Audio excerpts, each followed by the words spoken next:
Tara, gumala dito sa kilalang big city dito sa Taiwan. Bago nga pala ang lahat, Ako si Sami, 23 years old. OFW dito sa Taiwan. Araw ngayon ng linggo, August 10, 2025. Dito nagtatrabaho sa Taiwan ang tito ko. Kaya naman, sinundo niya ako at dinalhan ng mga pagkain at damit kasi nga hindi nakaplano ang pagpunta ka dito. Ngayong araw ay dadalhin niya ako sa big city dito sa Taiwan. Minsan lang kasi ako lumalabas sa aming dorm, lalo na at di ako mahilig lumabas lalo na at hindi ko alam ang lugar. So andito na nga kami sa Hsinchu train station. Ito palang bus na nasakyan namin ay free, wala kang babayaran. So ang mga tao makikita mo lang dito kapag weekends, lalo na ganitong araw. Walang pasok sa mga trabaho. Ngayon nga pala ay ililibre ako ng tita ko at ipapasyal dito sa big city. Kala ko may Sogo lang sa Pilipinas. Meron din pala dito, pero hindi siya hotel. So andito na nga ako sa big city.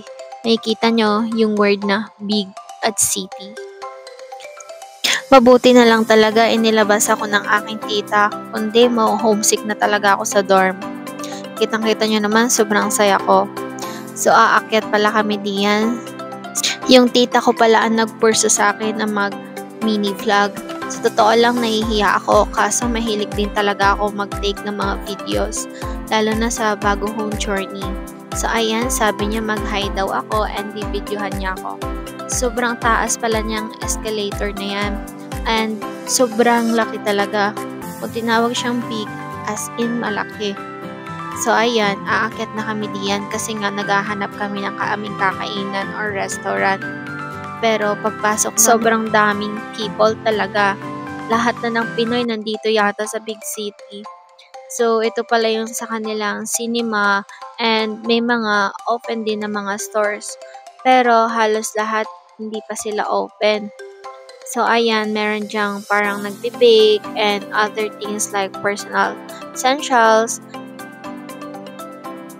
This is my tita. So, siya pala ang manlilibre sa akin ngayon at saka si Ate Camela. So, magtitingin pala kami dito ng aming kakainin.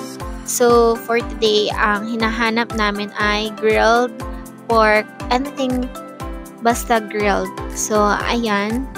Dahil gutom na kami and 9 a.m. pa lang yata yan or 10, hindi pa sila nag-o-open and so, ayan, nag-ikot-ikot muna kami dito sa mall.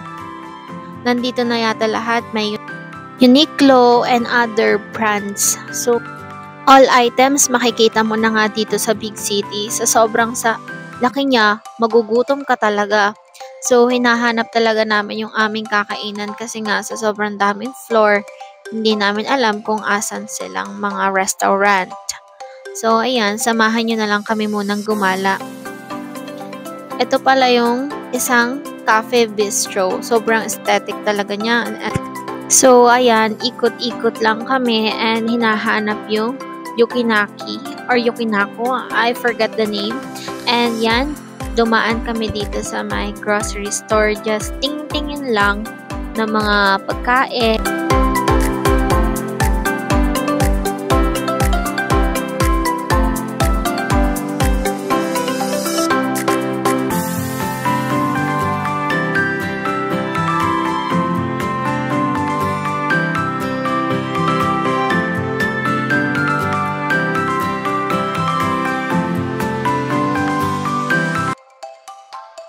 Napapansin ko talaga, sobrang gaganda ng restaurant dito, napaka-aesthetic. So, kung gusto nyo magtayo ng business, makakakuha ka talaga ng idea dito sa Taiwan para kang pumapasok sa iba't ibang lugar. So, ayan, nagtingin ulit kami kung anong masarap kainin. Ang daming iba't ibang teams dito, parang bawat kanto may bago ka makikita. Siyempre kasama ko ang tita ko at si Ate Camela. Naghahanap kami ng restaurant na pwede namin kainan. Ang saya kasi parang food trip na rin habang nag-e-explore ng mga lugar. Habang naglalakad kami, ang dami namin nakikita magandang spots. May mga cafe na aesthetic, may mga restaurant na ang gaganda ng vibes. Parang ang hirap pumili. Siyempre, picture-picture muna kami bago kami kumain. Kasi ang daming Instagrammable na lugar dito.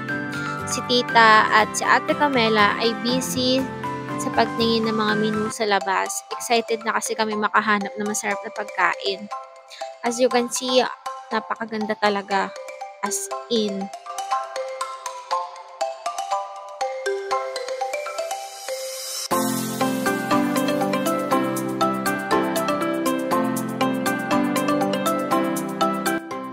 Ito naman, para ka nasa isang cruise na malaki. So you can see, para kang sumakay ka na ng barko. And then yan, aakit pa kami dyan sa may 8th floor kasi nga, nahanap namin yung gusto namin pagkain at hindi namin makita sa iba't ibang restaurant. May mga nakikita kaming resto, pero shabu-shabu or hot pot lang ang meron. Walang grilled pork or anything that is grilled.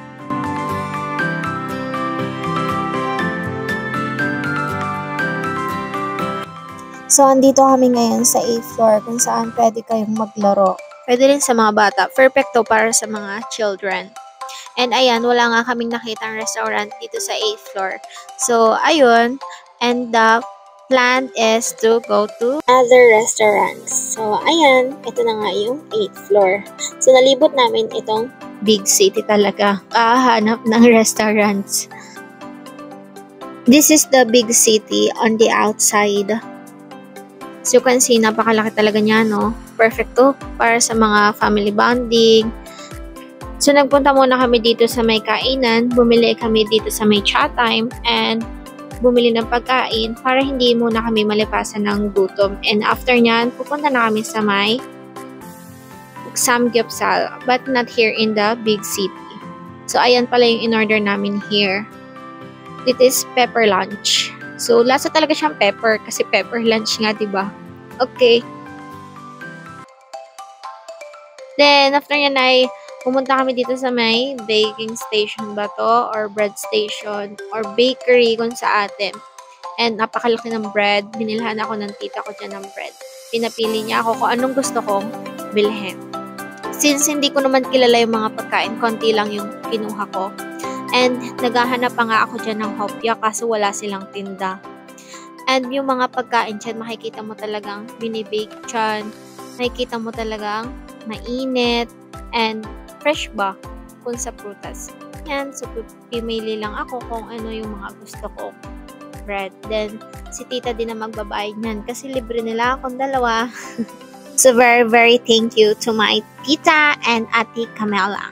So, masarap ang bread nila dyan. You must try it para sa mga tao nandito sa Taiwan. Ayan, guys. Andito na nga ulit tayo sa labas at naghihintay ng bus. So, free lang yung bus na yan. So, sa mga gustong gumala, napakaganda ng kanilang transportation dito.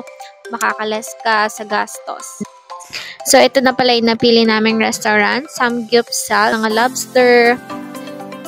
So, pwede yata kayong bumili dyan. So, ito pala yung kanilang menu. May 788, 988.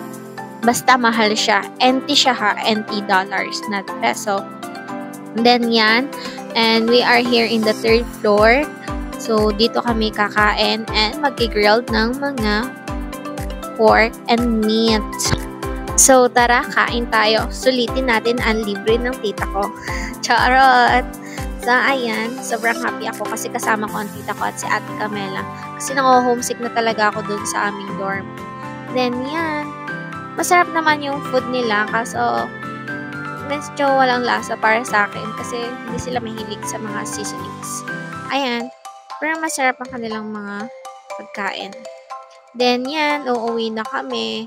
And nakakasad lang kasi magkakalayo na uli kami ng tita ko.